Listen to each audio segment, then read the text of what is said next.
Oi gente, eu sou a Lígia e o livro de hoje é Richthofen, do Roger Frontini. Bom gente, pra começar eu quero deixar claro que eu não recomendo essa leitura pra você se você é sensível, se você é mais novo, se você tem algum tipo de gatilho relacionado a isso, porque é uma leitura bem forte. O meu livro é da editora Planeta e ele tem mais ou menos 190 páginas, não, ele tem 190 páginas, foi escrito pelo Roger Frontini, que é um jornalista, e ele conta a história da Suzanne Richthofen, a menina que planejou e orquestrou o assassinato dos próprios pais. Só que esse livro, ele conta os bastidores dessa investigação, ele conta na visão principalmente dos policiais e dos assassinos, por isso que eu falo que é uma leitura forte. Eu não sei se você que está assistindo conhece a série documental Investigação Criminal, que está disponível no Prime Video da Amazon Prime. Se você conhece, você provavelmente já deve ter visto, é o segundo episódio da primeira temporada, o episódio em que eles falam desse caso, sobre a investigação, sobre o andamento do crime. Eu já conhecia essa série e eu assisti ela antes de ler esse livro, então eu já tinha uma visão de como tinha sido a investigação, do processo, do crime, e foi isso, porque eu vi na TV, nas notícias e vi nessa série. Ao ler esse livro, a impressão que eu tenho é de que, na verdade, foi muito diferente do que foi mostrado.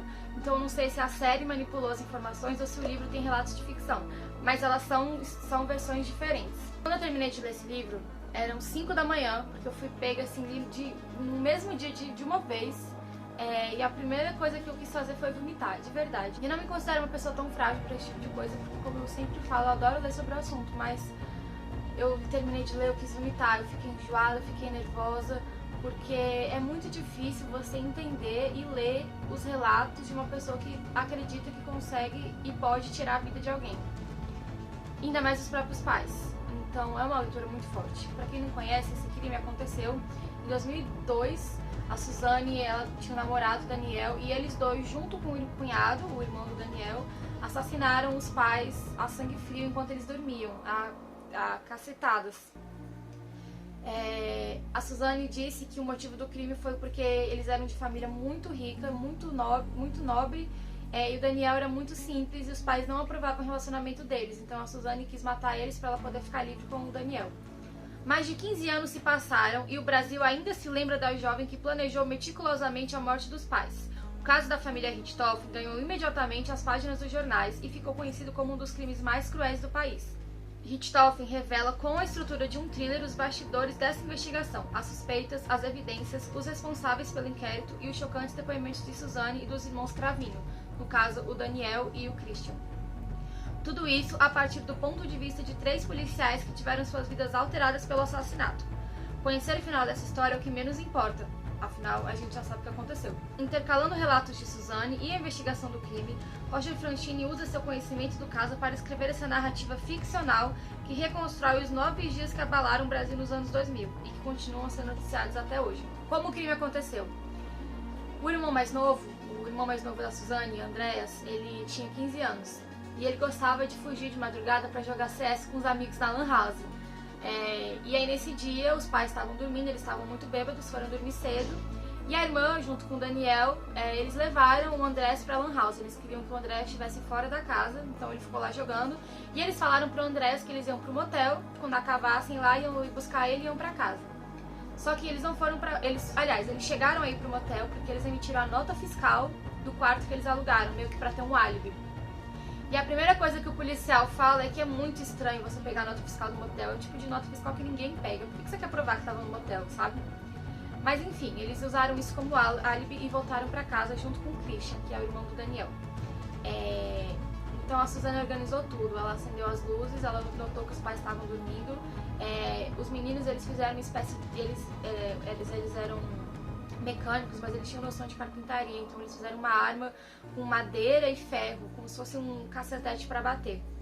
A Suzanne pegou sacos plásticos, toalhas, água para limpar e ela na verdade não estava no quarto na hora dos golpes, ela ficou no resto da casa bagunçando, porque eles queriam forjar um latricídio. Latricídio? E é roubo seguido de morte. Pra fingir que um assaltante entrou e roubou tudo. Então ela bagunçou o escritório, subtraiu dinheiro, arma, todas essas coisas, enquanto os meninos matavam a pauladas os pais. Só que é narrado cada detalhe, cada especificidade, exatamente o que aconteceu. E foi muito difícil ler, foi muito difícil imaginar a cena, foi muito difícil pensar no sofrimento que o casal que morreu teve, foi muito difícil pensar na frieza que essas pessoas tiveram na hora de fazer o ato. Tanto que após eles terminarem de bater, nossa, acho que eles morreram. Eles contam que os 2 corpos começaram a emitir um som. Não sabem se eles ainda estavam vivos e tentavam falar, mas como tinha sangue na garganta saiu um som esquisito, ou se era normal de um cadáver sair um som. Mas eles começaram a notar que estava saindo um som muito alto. E eles pensaram, como é que a gente pode resolver esse som? Porque eles batiam e continuava saindo esse som.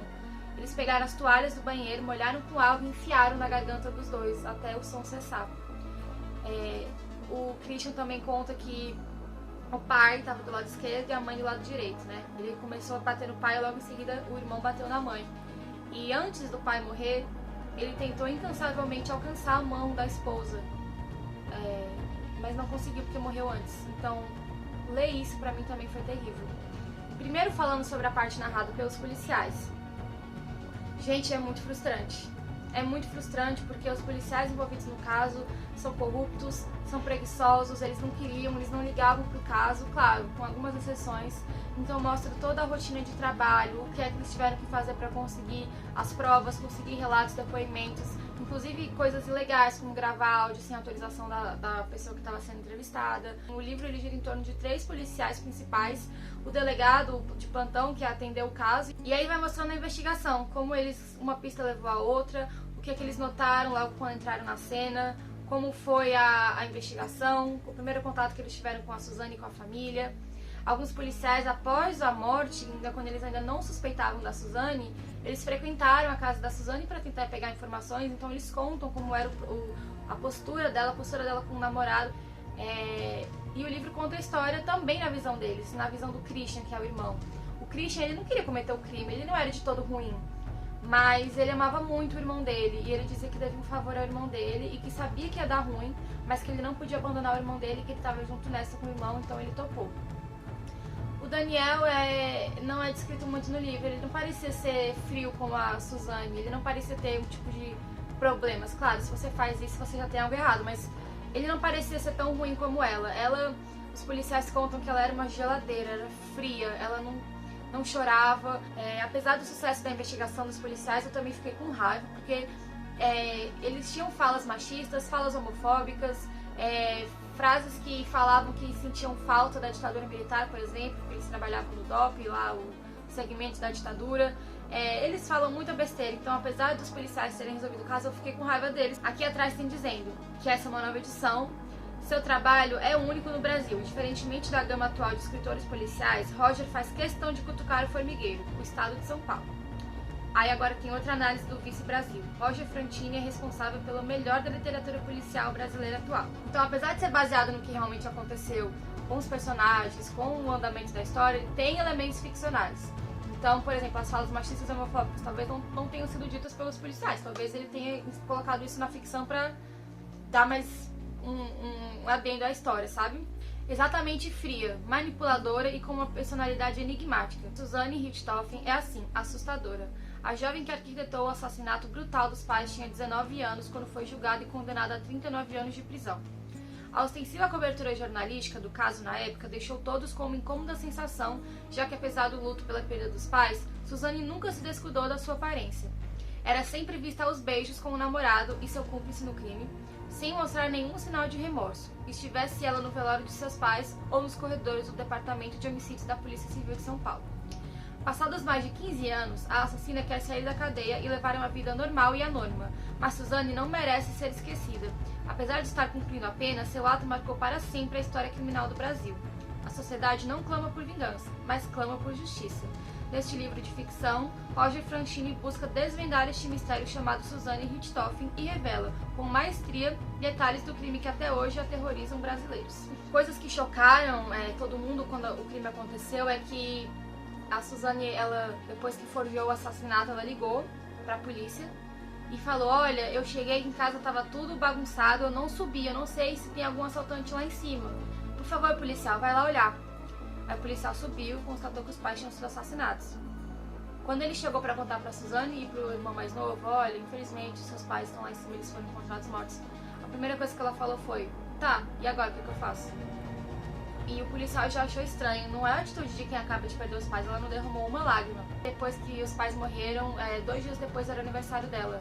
E ela foi comemorar com um churrasco na casa dela, com piscina, com os irmãos Cravinho. E a polícia teve que chegar pra pegar um outro depoimento que faltou e eles ficaram: alguém que perdeu os pais tá fazendo uma festa na piscina. Então assim, obviamente com a atitude fria dela, ela acabou se entregando. Depois que ela foi presa, ela também relatou que eles tiveram muito cuidado na hora do crime para evitar ter impressões digitais, fios de cabelo, porque eles assistiam muito CSI. E eles planejaram o crime, tipo, 2 meses antes, assistindo CSI, assistindo essas séries americanas de investigação para saber como é que eles deveriam agir para evitar provas. Só que a polícia relatou a perícia de que não fez sentido, porque a casa era dela, era óbvio que ia ter digitais dela pela casa, era óbvio que ia ter fio de cabelo dela pela casa. Então a preocupação dela foi uma coisa nada a ver. E a maneira como ela tentou não se colocar na cena do crime, a colocou na cena do crime.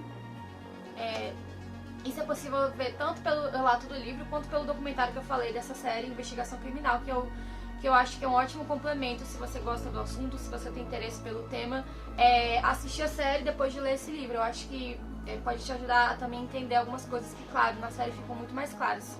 Apesar de ser ficcional, eu gostei, mas foi muito forte. De novo, não recomendo se você é sensível. Eu gosto de ler sobre crimes e até hoje eu me choco como a Suzane conseguiu fazer isso. Na verdade, eu até fico, tipo assim, pensando a ironia, porque ela não viu os pais sendo mortos. E os irmãos Cravinho relatam que ela em nenhum momento olhou pro cadáver dos pais. Parece que ela queria se livrar deles, mas não tinha coragem de fazer o ato. Então ela manipulou e organizou as pessoas ao redor dela para as pessoas fazerem por ela e ela se livrar, digamos assim. Se você já leu esse livro, me conta aqui nos comentários o que você achou ou se você já assistiu a série. Não esquece de curtir o vídeo, comentar, de se inscrever no meu canal e eu vejo vocês na próxima. Tchau!